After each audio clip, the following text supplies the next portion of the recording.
İsen misiniz? Efirde yangalıklar vakti stüdiyada Lina Hasanşina. Kolabızda gadetten tışhaller şırında gamellerini qobatlaw devam ite. Bugün öğrenüler Pataş alanında öttü. Необходимо соблюдать расстояние минимум 15 метров от здания и сооружения. Oznaqay rayonu başlığı rayon uzak sırxavxanasının yaş tabipları bilen işraştı. Yaşkina kişiler bizning rayonimizni saylab kelganlar. Biz onun bilan g'ururlanamiz. Elbette, Xalqara Xotin Qizlar gününe bağışlanğan tontana uzdu. Beyramda in-inlerini de büleklediler. Bizning bir bola da sadikka yirmedi. Erim o'zing tarbiyaladi, menga topshirdi bu ishni.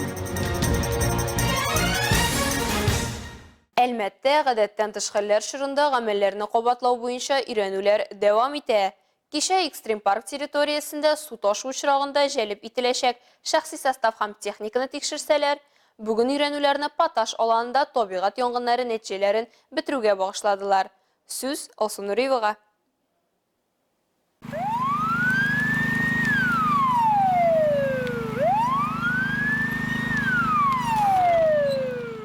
Иренлер легендасы буенча 2 гектар территорияда кыры үлән януы барлыкка килгән. Көчле җил аркасында утны сүндерү мөмкин булмый. Янгын урман массивына тарала. Паташ аланы торак пунктына куркыныч яный. Мондый чиракта планлаштырылган документлар буенча җирле звено кешеләре һәм янгынны бетерү өчен билгеләнгән тормышны тәэмин итү хезмәтләре җәлеп ителә. Мисал өчен бу ашыгыч медицина ярдәме, газ шелтәре авария хезмәте, су һәм электр белән тәэмин итү элемтә өчен җаваплы хезмәтләр. Норматив буенча янгын турында сигнал алганнан соң 20 минут эчендә кирәкле хезмәт вәкилләре җыела. Мастер леса непосредственно на территории. Янгын чыккан территорияда мастер участок урманчысына шалтырата. Ул турыдан-туры җитәкчегә, ягъни миңа хәбәр бирә. Мин Әлмәт урман хуҗалыгының махсус подразделениеләрен чакырам. Булган кешеләр янгын сүндерүгә килә. Силы и средства поднимаются, приезжают на тушение. Укулар барышында барлык махсус хезмәтләр югары профессионализм һәм эшчәнлекнең җайга салынганын күрсәттеләр. Янгын сүндерүдә катнашучы хезмәтләрнең практик күнекмәләре һәм үзара хезмәттәшлеге күрсәтелде. Процесста катнашучылар үзара мәгълүмат алмашып эшли алуын күрсәтә алды. Белгечләр мондый хәлләр чынга ашмасын өчен куркынычсызлык таләпләрен үтәргә киңәште. Язын кар эрегәч, гражданнар үз территорияләрен чистартырга, беренче чиратта кыры үләннән котылырга тиеш. Если принимает решение о сжигании, Әгәр кыры үләнне чүп-чарны яндырырга уйласагыз, бинадан һәм кырылмадан ким дигәндә 15 метр ераклыкны сакларга кирәк. Ут, кыры үлән һәм чүп-чар буенча янып китмәсен өчен учактан 10 метр ераклыктагы территориядә чистарту үткәрелергә тиеш. чтобы не ушел огонь по сухой траве и мусору. Әгәр яндыру металл савытта башкарыла икән, араны 8 метрга кадәр киметергә мөмкин. Үлән һәм чүп-чарны яндыру эшләрен башкарганда һәрвакыт учак янында булырга, үзең белән ут сүндергеч җайланма, су запасы һәм телефон булырга тиеш. Таләпләрне үтәмәгән өчен штрафлар каралган. Махсус янгынга каршы режим вакытында штрафлар 2 тапкыр арта. Олсун Нуриева, Милена Валеева, Рафаэль Сафин, Яңалыклар вакыты, Луч Әлмәт телекомпаниясе. 1 январдан бүгенгә кадәр Әлмәт шәһәре юлларында 16 яшькә кадәрге балалар катнашында 2 юл транспорт һәлакәте теркәлгән. Аларда 2 бала тән җәрәхәтләре алган. Әлмәт районы буенча дәүләт автоинспекциясе бүлеге искәртеп узганча, юл хәрәкәте кагыйдәләре буенча җиңел автомобильдә алгы утыргычта 12 яшькә кадәрге, арткы утыргычта 7 яшькә кадәрге балаларны йөртү, аның авырлыгына һәм буена туры килгән балалар тоткарлау җайланмаларын кулланып башкарылырга тиеш. Госавтоинспекция настоятельно рекомендует использовать детское удерживающее устройство. Дәүләт автоинспекциясе 12 яшькә кадәрге балаларны арткы утыргычта йөрткәндә дә балаларны тоткарлау җайланмасы кулланырга киңәштә. 12 яшьтән узган балалар куркынычсызлык каешлары белән бәйләнергә тиеш. Бүгенге көндә балалар тоту җайланмалары юл транспорт хәрәкәтләре нәтиҗәсендә балаларның имгәнүен һәм үлем нәтиҗәләрен кисәтүнең иң нәтиҗәле чарасы булып тора. Дәүләт автоинспекциясе юл хәрәкәтендә катнашучыларны бик игътибарлы һәм сак булырга чакыра. Участников дорожного движения быть предельно внимательными и осторожными. Башка темаларга. Әгәр дә кеше рәсми рәвештә эшли һәм эш бирүче аның өчен салым түли икән, ул кайбер түләүле хезмәтләр өчен 13% салымны кайтарып алырга хокуклы. Салым түләүләре нинди була, аларның максималь күләме нинди һәм агымдагы елда нинди үзгәрешләр бар? Бу сорауларга җаваплар алдагы минутларда. Илмир Вәлиев 16 ел элек ипотекага үй сатып ала. Ел сайын салым акчасын кайтара. Салым кодексы буенча бу сумма 260 мең сумга кадәр булырга мөмкин. Моннан тыш милек сатып алу яисә йорт салу өчен ипотека рәсмиләштерелгән очракта кеше түләнелгән процентлардан 390 мең сумга кадәр акчаны кайтарырга хокуклы. 2007-дә үй алган идек Техновкада. 20 елга оформиттек без аны. Кредит түләгән өчен тагын 13% кайта һәр ел инде ул, һәр елны. Барасың, язның заявление и кайтаралар акчаны. Салым түләгән кеше 13% салымны кире кайтару өчен соңгы 3 елга декларация тапшыра. Стандарт социаль инвестиция, милек һәм һөнәри салым ташламалары билгеләнгән. Мәсәлән, автомәктәптә уку, физкультура сәламәтләндерү хезмәтләре, җир сатып алу. Әлеге исемлек зур һәм барысы да салым сайтында язылган. Анда барлык кирәкле документлар исемлеге дә бар. Аларга быел бераз үзгәрешләр керде. Социаль салым ташламаларына лимит 120 мең сумнан 150 мең сумга кадәр артты. Увеличение позволит получить возврат. Әлеге арту 19 500 сумга кадәр салымны кире кайтарырга мөмкинлек бирәчәк. Баланы укытуга салым ташламасы алырга мөмкин булган чыгымнарның максималь күләме 50 мең сумнан 110 мең сумга кадәр арттырылды. Хәзер әлеге чыгымнар буенча кире кайтаруга салым суммасы 14 300 сумга кадәр арттырылды дигән сүз. 300 рублей. Шулай ук агымдагы елдан социаль салым ташламаларын алу процедурасы гадиләштерелде. 1 январьдан дәвалау, укыту, иминiyet һәм фитнес чыгымнарын раслаучы хезмәтләр өчен түләү турында унификацияләнгән справкалар кертелде. Чыгымнарның һәр төренә үз справкасы каралган. Чыгымнарны раслау өчен башка документлар бирергә кирәкми. Социаль салымны алу өчен салым инспекциясына барлык документларны беркетеп, 3 НДФЛ декларациясе җибәрергә кирәк.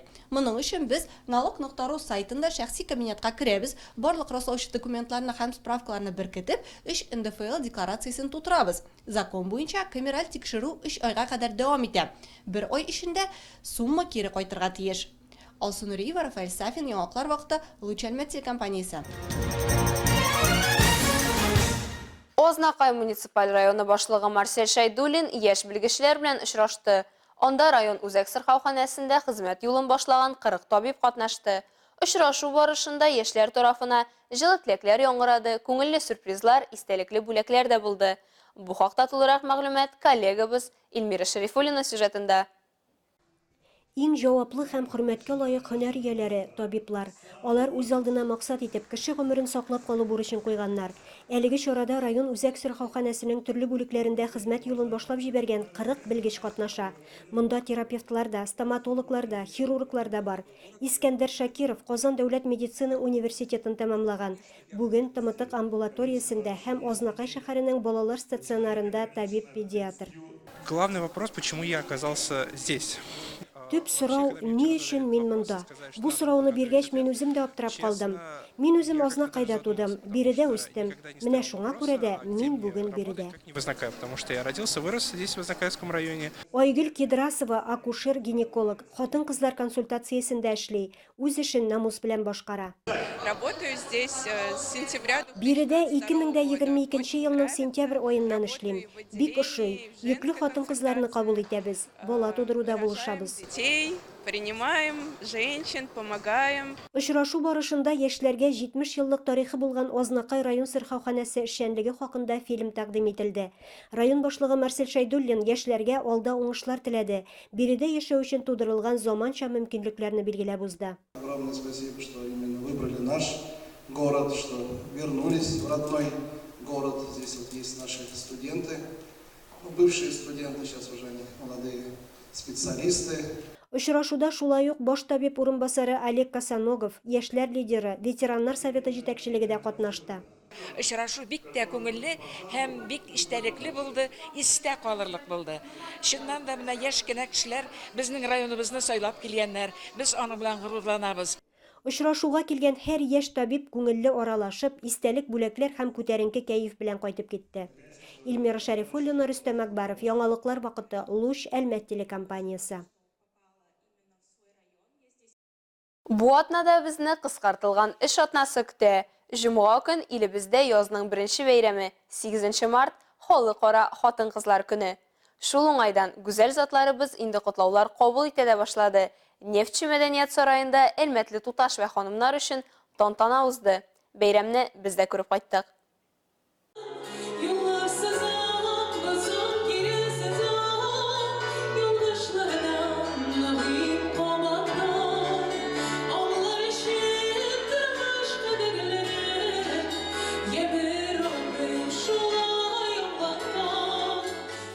Мәдәният сарайына җыелган тамашачылар үз эшләренең осталары, гаиләдә үрнәк хатын, кайгыртучан әниләр. Биредәге мөлаем затларга карап, хатын-кыз җәмгыять һәм гаилә тоткасы дип әйтәсе килә. Районыбыз башлыгы Тимур Нагуманов та үз чыгышында сезне кайгыртасы, үзегезгә мәдхия җырлыйсы килә. Ә иң куандырганы, янәшәдә сез булганда без батырлыклар кылырга әзербез дигән иратлар фикрен һәм рәхмәтен җиткерде. Женщина в нашем обществе, в нашей стране, в нашей культуре. Хатын-кыз безнең җәмгыятьтә, илебездә, мәдәниятебездә гади сүз генә түгел. Бу чыннан да бик күп кырлы асыл. Бу кешеләр ярдәмендә безнең бөтен планета, бөтен илебез алга бара. Сезнең өчен ирләр еш кына иң акылсыз эшләргә бара. Вся наша планета, вся наша страна движется вперед. И ради вас часто мужчины идут на самые сумасшедшие поступки. Башлык районыбызның мөхтәрәм хатын-кызларын котлап үтте. Шәһәр республика тормышында актив катнашкан, эшләрендә, гаиләләрендә үрнәк булган, илебез үсешенә зур өлеш керткән гүзәл затларга район һәм республика бүләкләрен тапшырды. Медалью Анаданы материнская слава награждается Мухмедзянова Гульнара Рафиковна, мать 6 детей. Бүләкләнүчеләр арасында балалар тәрбияләү һәм гаилә кыйммәтләрен ныгыту өчен Ана-даны материнская слава медален алучы 6 бала әнисе Гөлнара Мөхәммәтҗанова да бар. Зур малай техникумда укый. 4-се мәктәп укучылары, берсе инде өйдә. Безнең бер бала да садикка йөрмәде. Ирең үзең тәрбияләде, миңа тапшырды бу эшне. Әтисе бер сүз әйтү белән тыңлыйлар инде алар. Мен белән эзрәк иркәләнәләр инде. Мен болай белемем буенча Әлмәт-Нефть институтын бетердем, инженер-геолог. Кызыл диплом белән. Хуҗабикә кызыл дипломлы хуҗабикә булам инде. Гөлнара ханым кебек бакчага җибәрми 6 балага да тәрбияне өйдә биреп, телне, милләтне, динне саклау һәм үстерү яклы якташларыбыз булу сөендерә. Бер яктан хатын-кызның җәмгыятьтәге ролен аңлыйбыз, икенче яктан татар телебез, гореф-гадәтләр буыннан буынга күчүгә өмет һәм ышаныч арта.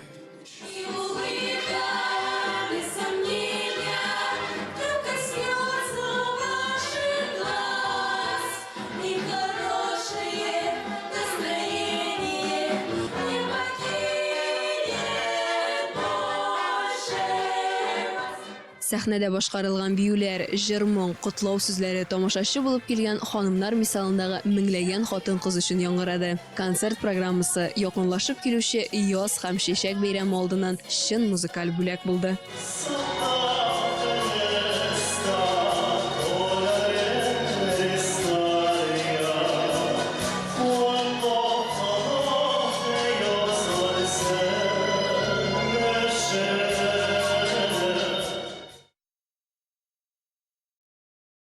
Гаилә илһам чыганагы.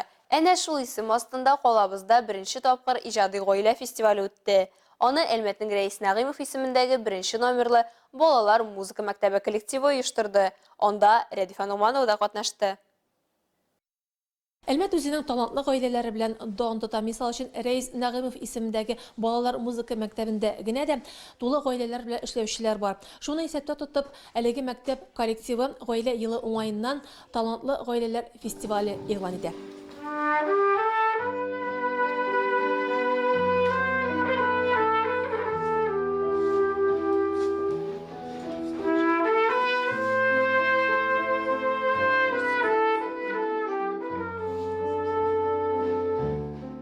Иҗади гаиләләр фестивале ул танышу, аралашу гына түгел, ул хисләрне уртаклашу, талантларны бүлешү, дуслык күперен ныгыту һәм төбәгебездә яңа күркәм традицияләргә нигез салуда. Россиядә гаилә елы дип игълан ителгән девиздан кулланып, Рәис Нәгыймов исемендәге балалар музыка мәктәбе коллективы менә шундый форматта берләшергә булган.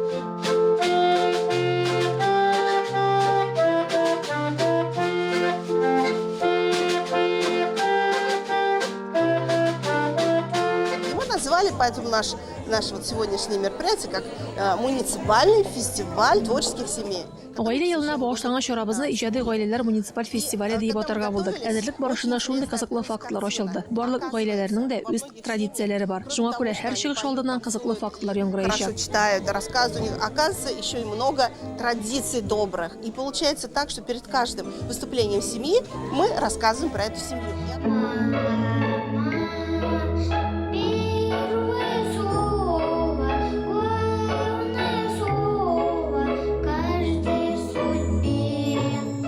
Гөлнара Рәхмәтуллина мәктәпнең Яңа Каширдәге филиал укытучысы. Фестивальгә өчәүләп килгәннәр. Кызы Иделия, улы Идел белән башкарган әниләр турындагы җырлары барлык тамашачының йөрәгенә юл ярды.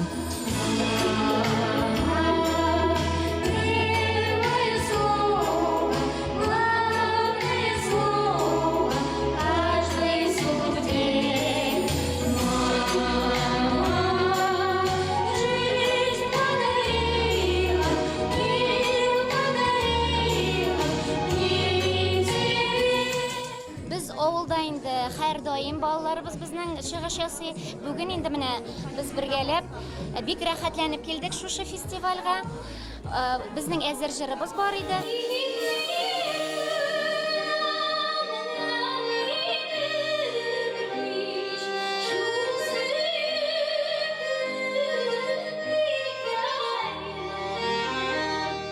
Чарада мәктәп укытучылары, биредә укучы балалар үз гаиләләре белән шулай ук мәктәпнең дуслары катнашты. Фестиваль жанр төрлелеге белән дә шаккаттыра. Биредә уен коралларында уйнау, вокал, нәфис сүз, хәтта цирк номерлары да бар иде. Менә Долговлар гаиләсе баллы флористика һәм башка юнәлештәге кул эшләнмәләре күргәзмәсе белән куандырды.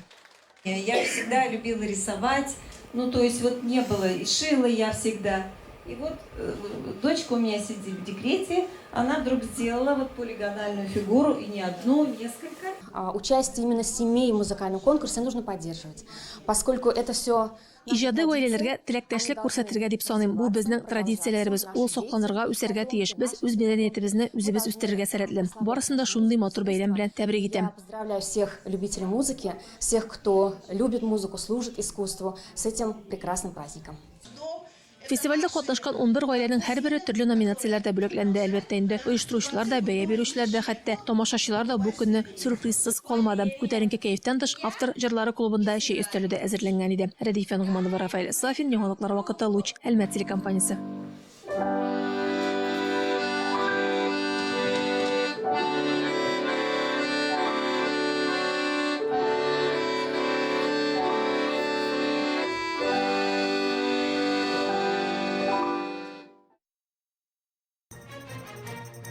Әлегә шулар, мин Лина Хәсәншина һәм монтаж операторы Динара Гайнетдинова сезнең белән сау булашабыз. Исән-имин булыгыз.